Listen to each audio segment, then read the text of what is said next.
संदीप ने अपनी माँ के कहने पर गांव में शादी कर ली थी। लड़की का नाम था सुनीता।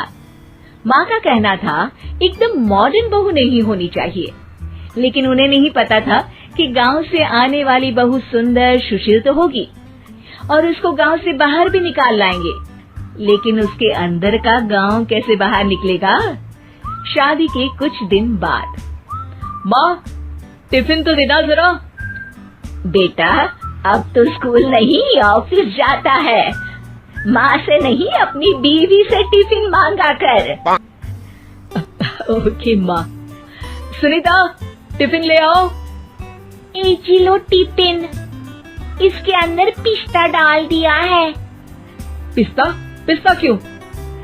सास जी ने बोला था ना कि आपको पिस्ता बहुत पसंद है। ओहो, मैंने पिस्ता नहीं पास्ता बोला था, पास्ता। पास्ता? कहीं होता है पास्ता? अरे बेटी तू रहने दे, मैं बना दूंगी। अच्छा किया कि पाव भाजी बनाने का नहीं बोला, वरना किसी के पाव बना देती है। सुनीता को बुरा लगता है, लेकिन उसकी नादान हरकतें कम नहीं होती। ऐसे ही एक दिन, अरे तुमने ये क्या लगाया है? अरे आप वो फूस फूस करके लगाते हैं ना, वही। डियो? का दियो? किसको दियो? अरे वही ना जिससे खुशबू आती है। हाँ सही पकड़े हैं। अच्छा लेकर तो आना। कौन सा डियो लगाया तुमने?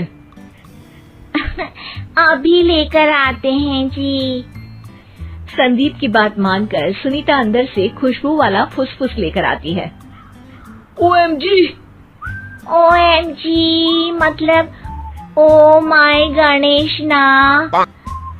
अरे OMG छोड़ो, और ये खुशबू वाला फुसफुस की बात कर रही थी तुम? हाँ इसी की, फिर से सही पकड़े हैं। अरे देवी, लेकिन आप सही नहीं पकड़े हैं, ये डियो नहीं है। डियो नहीं है तो क्या लियो है? अरे ये रूम फ्रेशनर है, जिसको कमरे में छिड़कते हैं, खुद पर नहीं।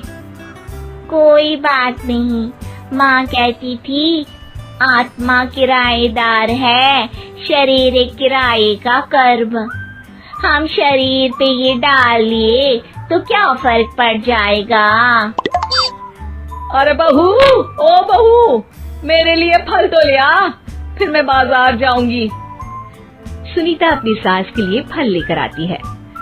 अरे बेटा, पपीता, तरबूज और सेब फल ऐसे कैसे खा लूं? काट कर तो ले आ।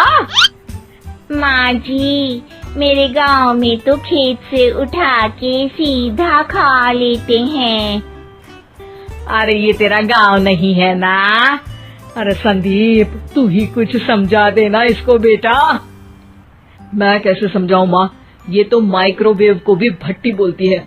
कल मैंने बोला हाय कैसी हो, तो बोलती है किसी को हाय नहीं लगानी चाहिए। अरे सुनीता, तेरा क्या होगा? अभी तो कैसे बताऊं माँ जी, अभी हम कुछ करेंगे फिर पता चलेगा क्या होगा, लड़का या लड़की। हे भगवान, कहाँ से आ गई है? रामपुर से जी, आप ही तो लेकर आए थे मुझे। अरे मुझे माफ कर दो। पहले कोई गलती तो करिए जी, आपकी तो सारी गलती माफ कर देंगे हम। हाँ अरे बहू, मेरी बात सुन। फल यानी कि फ्रूट जब भी लाए ना तो काट कर लाना, ठीक है? जी ठीक है माँ जी, फल यानी फ्रूट यानी काट के लाऊंगी। सुनीता रोज ही कोई ऐसी हरकत कर देती जिसकी वजह से उसे घर में दो बातें सुननी पड़ती। एक दिन, माँ मेरे बॉस घर पर आने वाले हैं शाम को, उनका बर्थडे है, फैमिली साथ नहीं रहती उनके, तो यही पार्टी कर लेंगे। उनको अच्छा लगा तो शायद मेरा प्रमोशन भी हो जाएगा।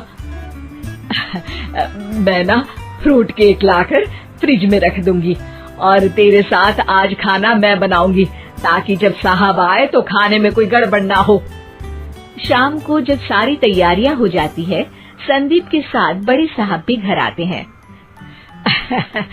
फ्रूट केक तो ले आना बहू, फिर खाना खाएंगे। अरे इस सब की क्या जरूरत थी, आपने बुलाया वही काफी है।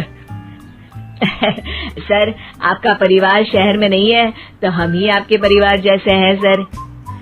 इतने में ही सुनीता फ्रूट केक लेकर आती है और बड़े साहब की टेबल पर रख देती है, और जैसे ही केक के ऊपर का बॉक्स हटाती है, ओह, ये क्या है? केक तो कटा हुआ है, मैं तो ऐसा नहीं लाई थी। आप मुझे शाबाशी दे सकती है माँ जी, मैंने ही केक काट दिया। आपने कहा था ना, फल यानी फ्रूट यानी हमेशा काट के लाना, तो फ्रूट केक भी तो फ्रूट ही है ना, तो मैंने पहले ही काट लिया। हूँ ना मैं समझदार। अरे बहू, ये क्या किया? केक हमेशा वही काटता है जिसका जन्मदिन होता है। तुझे एक बात भी समझ नहीं आती, एक नंबर की बेवकूफ है। पूरा माहौल बिगड़ चुका था।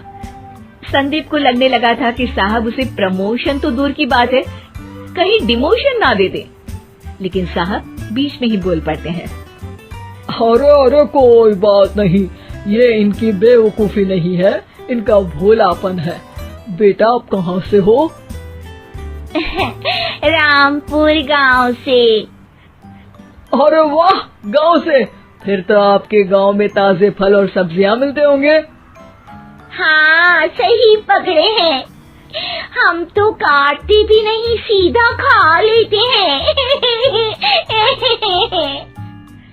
मैं ना एक बार तुम्हारे गांव घूमने जरूर चलूंगा। क्यों संदीप, ले चलोगे ना? मुझे गांव घूमना बहुत पसंद है। बस फिर क्या था, संदीप और सास दोनों खुश हो गए, क्योंकि साहब को सुनीता ने गांव की बात करके खुश कर दिया था। अब संदीप का प्रमोशन पक्का था। शिक्षा, कभी भी किसी भी गलती पर घबराना नहीं चाहिए। हो सकता है कि उस गलती की वजह से आगे बड़ा फायदा हो जाए।